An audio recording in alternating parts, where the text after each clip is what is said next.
देह अभिमान और विकारों वश अपना खाता खराब न हो, इसका ध्यान खबरदारी से रखने की। काम विकार के वश हो उल्टा कर्म कर कुल कलंकित नहीं बनने की। आत्मा को शक्तिशाली बनाने के लिए मुरली कभी भी मिस नहीं करने की। अपना कल्याण कर फिर औरों का भी कल्याण के निमित्त बनने की।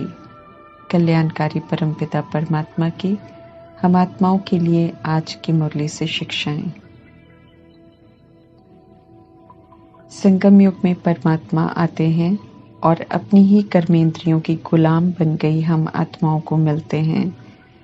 स्मृति दिलाते हैं कि हम आत्माएं उनके राजा बच्चे हैं और फिर ज्ञान, गुण, शक्तियों, धारणाओं, समय, श्वास, संकल्प, वाणी, श्रेष्ठ कर्म, शुभ भावना का, खुशी, पवित्रता, संतुष्टता, वरदानों का, स्वमानों का, दिव्य बुद्धि का, सर्व संबंधों के खजानों से भरपूर करते हैं ताकि विनाशी कामनाओं से मुक्त हो, स्वतंत्र बने और राजापन अपनी शरीर रूपी राजधानी पर स्थूल और सूक्ष्म कर्मेंद्रियों को ईश्वरीय मर्यादाओं में रहकर चलाएं।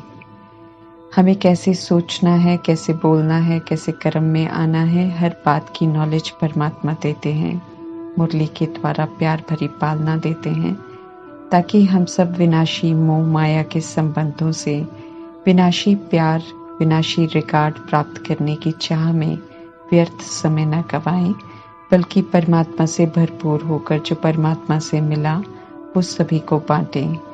दाता के बच्चे मास्टर दाता बने, परमात्मा के बच्चे बने हैं तो ऑक्यूपेशन भी अब ऊंचा है, राजयोगी हैं, ये भूले न, इसकी स्मृति दिला रहे हैं ताकि इसका अभ्यास हम पक्का करें और इसे स्वाभाविक बनाएं ताकि ऑक्यूपेशन का कर्तव्य भी जरूर निभाएं।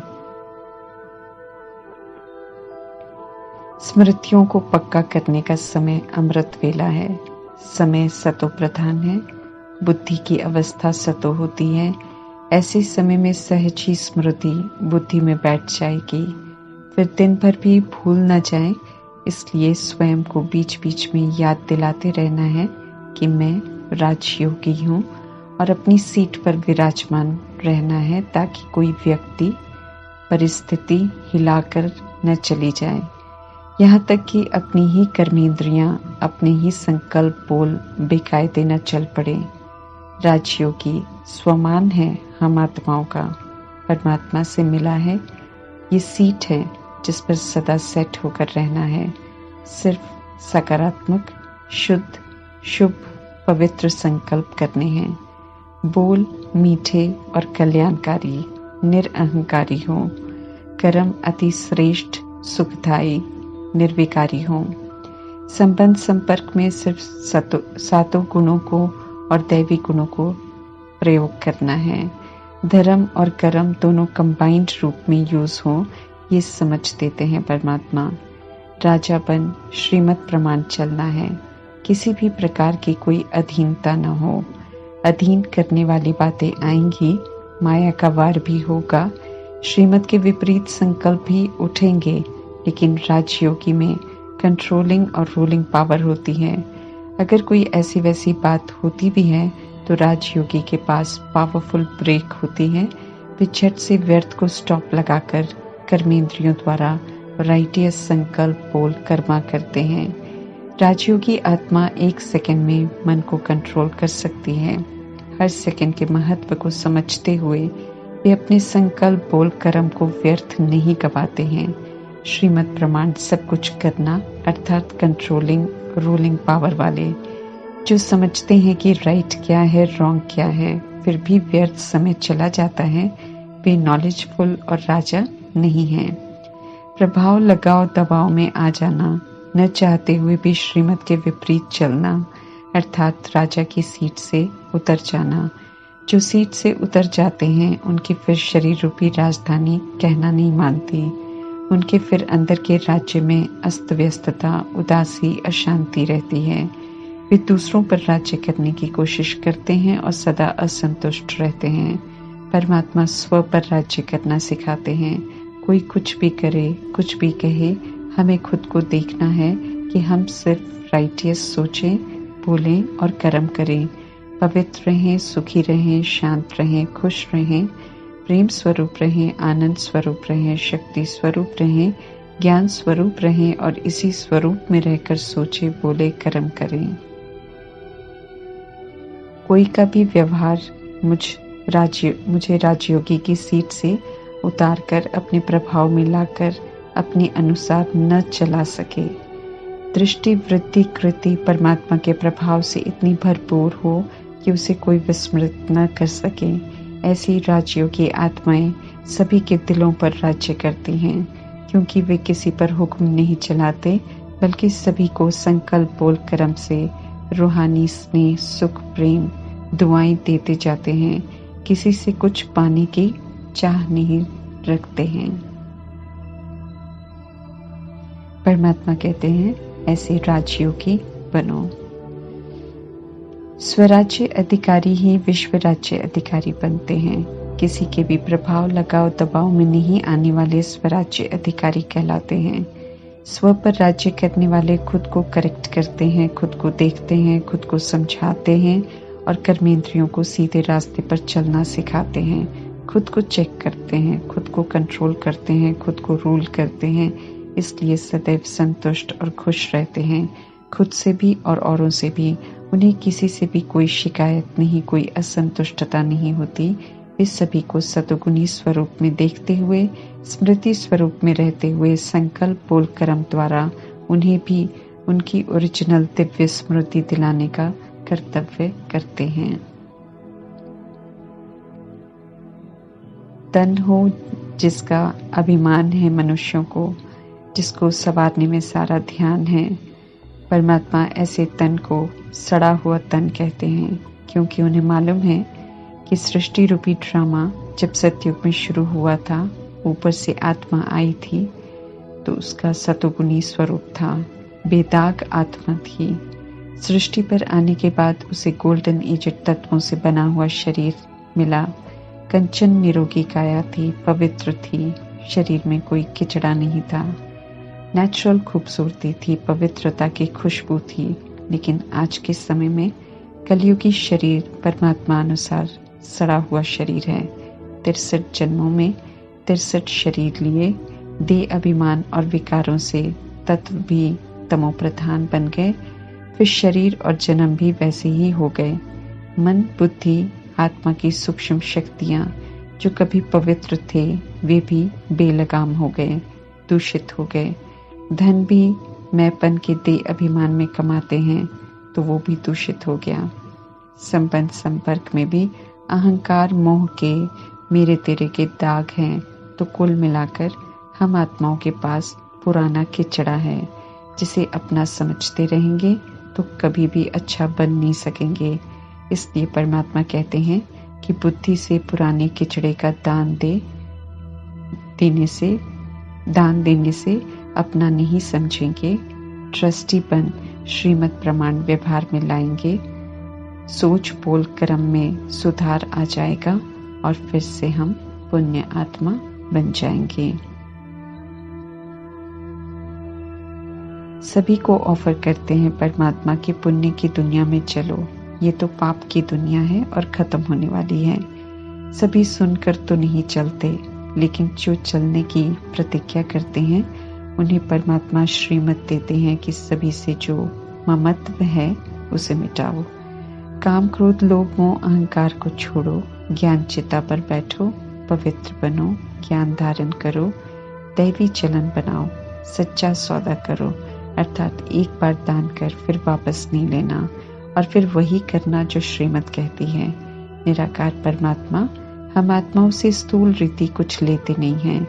सिर्फ वो मैं और मेरे के लगाव का जो मैलापन है वो मिट जाए, इसलिए बुद्धि से दान देने की युक्ति बताते हैं। परमात्मा को हवाले करके फिर उस पर अपना अधिकार नहीं जताना है, ट्रस्टी बनकर उसे संभालना है। पाप की दुनिया देह, अभिमान और विकारों से बनी है। परमात्मा समझाते हैं कि ऐसा बनाने में हम सब जिम्मेवार हैं। तो अब हम आत्माओं को पुण्य आत्मा बन पुण्य की दुनिया बनाने में भी मददगार बनना है। पतित पावन परमात्मा को सभी आत्माओं ने पुकारा है जब कभी ज्यादा दुखी हुए हैं और कहा है कि पावन दुनिया में ले चलो। पूजा स्थानों में जाते हैं तो खुद को पतित कहते हैं, परंतु समझते नहीं कि ऐसा क्यों कहते हैं। अभी परमात्मा से समझ मिलती है कि विकारों के कारण सब पतित बन जाते हैं। अभी पुनः श्रेष्ठ बनने के लिए परमात्मा हम आत्माओं को श्रीमत दे रहे हैं। निराकार दुनिया से हम आत्माएं आती हैं साकार दुनिया में, अर्थात 5 तत्वों की दुनिया में। शरीर लेकर पाठ बजाते हैं, लेकिन पाठ बजाते बजाते खुद को आत्मा भूलकर शरीर समझते हैं, तो उल्टे मार्ग पर चलकर पाप आत्मा बन जाते हैं। अभी परमात्मा हम आत्माओं को राइटियस कर्म सिखाते हैं और आकारी फरिश्ता बनने का लक्ष्य देते हैं। आकारी दुनिया फरिश्तों की दुनिया, जहाँ लाइट का शरीर होता है, हड्डी मांस नहीं होता है। जो फरिश्ते बनते हैं अर्थात देह और देह के रिश्तों से मुक्त स्थिति, निरंतर परमात्मा के संग रहकर सेवा पर रहते हैं। विश्व कल्याण विश्व परिवर्तन के कार्य में पूरा मददगार बनते हैं। वे ही फिर भविष्य में देवता बनते हैं। अभी हम आत्माएं श्रीमत पर चलकर परमात्मा से राज्य भाग्य ले सकते हैं। स्वर्ग राम राज्य को दिन कहते हैं, क्योंकि सब वहां आत्म अभिमानी होकर पाठ बजाते हैं, आत्माओं को ही देखते हैं। संगम युग से ही ऐसे संस्कार बनाकर लेकर जाते हैं। जो यहाँ आत्म अभिमानी बनते हैं उनके ही संस्कार आत्म अभिमानी के बनते हैं। जितना रहते हैं उसी प्रमाण स्वर्ग में प्रवेश करते हैं। पूरा बनते हैं तो शुरू से आते हैं, 84 जन्म लेते हैं। शरीर, आयु, मर्तबा, श्रृंगार, घराना सब आत्माएं अभी खुद ही फिक्स कर रही हैं। ज्ञान, योग, धारणा, सेवा के आधार से बुद्धि को जितना हम पवित्र बनाएंगे, पुराना किचड़ा निकाल देंगे, उतना परमात्मा की हर बात स्पष्ट समझ में आएगी। रावण राज्य रात है, क्योंकि आत्मा अपने को भूल जाती है, अपने स्वधर्म को भूल जाती है, देह के पर धर्म को अपना बना लेती है। समझ का नेत्र बंद हो जाता है, सही और गलत की समझ खत्म हो जाती है।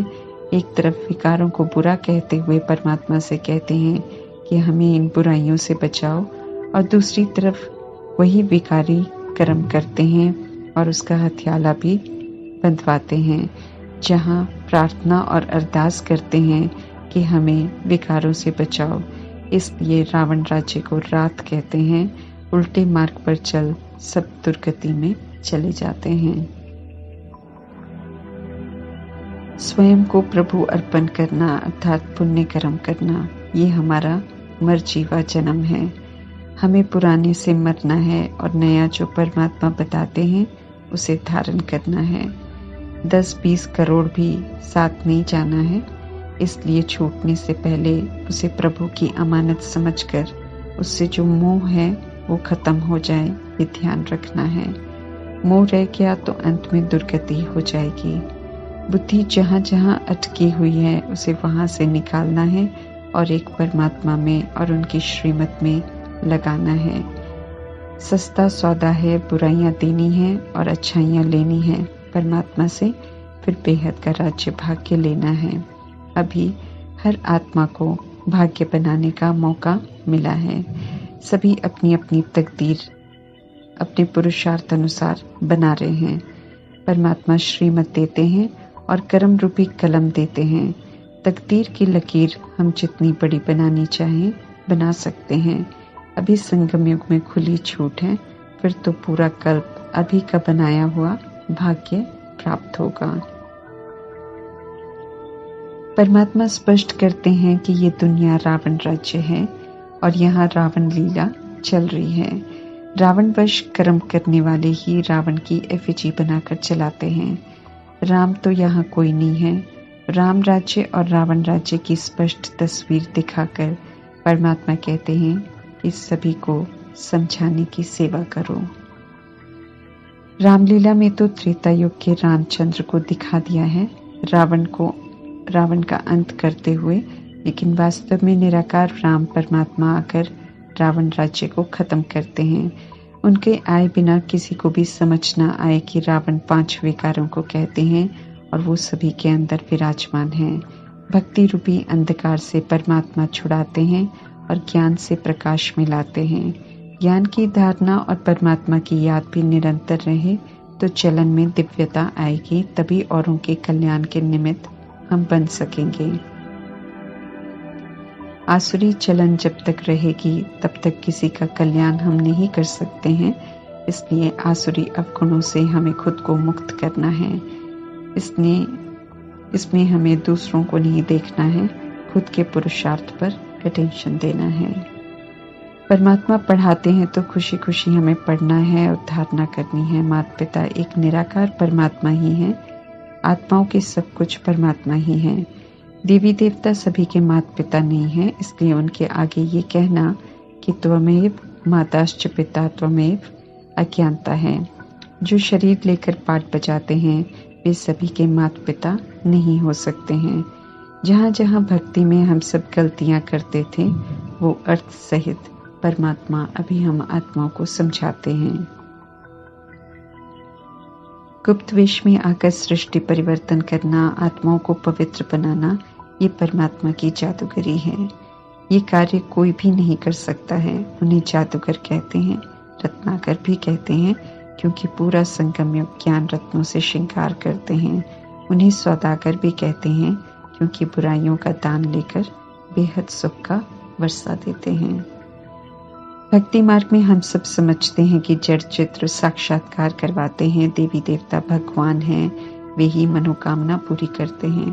परमात्मा समझाते हैं कि पत्थर की मूर्तियां ये कार्य करती नहीं, और देवी देवता बनने वाली आत्माएं तो जन्म मरण के चक्र में आते हैं, तो वे मनोकामना कहाँ से पूरी करेंगे। साक्षात्कार भावनाओं को देखकर परमात्मा खुद ही करवाते हैं। बाकी तो कर्मों के प्रमाण सभी को सब कुछ मिलता है। अगर प्रार्थना करने से सभी की मनोकामना पूरी होती तो सभी की एक समान होती, परंतु ऐसा तो होता नहीं। ये कर्म भूमि है, कर्मों के अनुसार ही फल मिलता है। भारत ही स्वर्ग होता है शुरू में, फिर भारत को अपने उल्टे कर्मों से मनुष्य नरक बना देते हैं। ड्रामा का सत्य तो परमात्मा ही बता सकते हैं, क्योंकि वे जन्म मरण के चक्र में नहीं आते हैं। आत्माओं को ज्ञान चिता पर बैठकर अर्थात ज्ञान लेकर तपस्या कर योग अग्नि से पाप भस्म करने हैं। इसलिए कुमार कुमारी युगल बच्चे वृद्ध सभी परमात्मा की पाठशाला में स्टूडेंट्स हैं। नया जन्म है सभी का, काम चिता का हथियाला जिनका है उनका तुड़वाते हैं और सभी को मौका देते हैं परमात्मा फिर से पवित्र प्रिंस प्रिंसेस बनने का और दैवी दुनिया में आने का। पवित्र रहने में ढीला नहीं होना है, ये ऑलमाइटी अथॉरिटी परमात्मा का फरमान है। पवित्र बनने वाले ही सजाओं से, विनाश से, इविल स्पिरिट से सेफ रहेंगे। पवित्रता ही अंत में रक्षा करेगी। परमात्मा गंदे काम छोड़ने को कहते हैं, इसलिए कदम कदम उनकी श्रीमत पर चलना है। कुल कलंकित बनने वालों की लिस्ट में हमें बिल्कुल नहीं आना है। हम सभी ने परमात्मा को कण कण में कहकर भक्ति मार्ग में ग्लानि की है, फिर विकारों वश हमने उल्टे कर्म कर अपकार किए हैं। पाप आत्मा बने हैं, फिर भी परमात्मा उपकार कर रहे हैं। बीती को ड्रामा कहकर रहम दिल बन सही मार्ग पर चला रहे हैं। तो उम्मीद रखते हैं कि हम सब अपनी भूलों को रियलाइज कर अब उनका कहना माने। इसलिए खबरदार कर रहे हैं कि अब रावण की मत पर चलकर अपना खाता खराब न करें। अपनी शरीर रूपी राजधानी और कर्मेंद्रियों को अपनी प्रजा बनाना है, अर्थात कभी भी उनके अधीन नहीं होना है, बल्कि उन्हें श्रीमत प्रमाण चलाना है, तो सदा सुखी रहेंगे और सभी को सुख देंगे। बाकी हमें न किसी के अधीन होना है तो न किसी को अपने अधीन बनाना है। सभी परमात्मा के बच्चे बने, उनसे अपना वर्षा लें और पूरा वर्षा लें, उनके वारिस बने। ऐसी दुआओं भरी सेवा दिल से सभी की करनी है।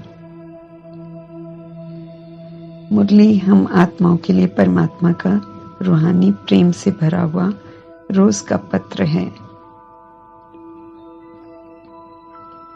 ज्ञान योग धारणा सेवा में कैसे निरंतर आगे बढ़ते रहना है, उसका सही मार्गदर्शन है।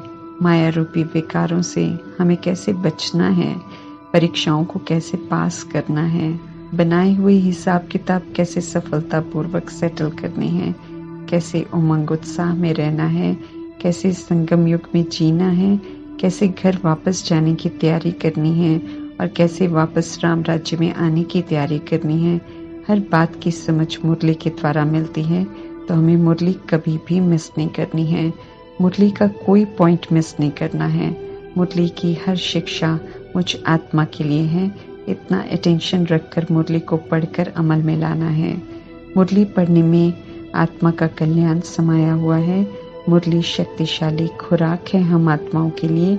इसलिए रहम दिल कल्याणकारी परमात्मा विशेष ध्यान खिंचवा रहे हैं कि इसमें हमें सदा रेगुलर रहना है, अपना कल्याण करना है। फिर 5000 वर्ष के बाद हमें परमात्मा वंडरफुल टीचर के रूप में मिलेंगे।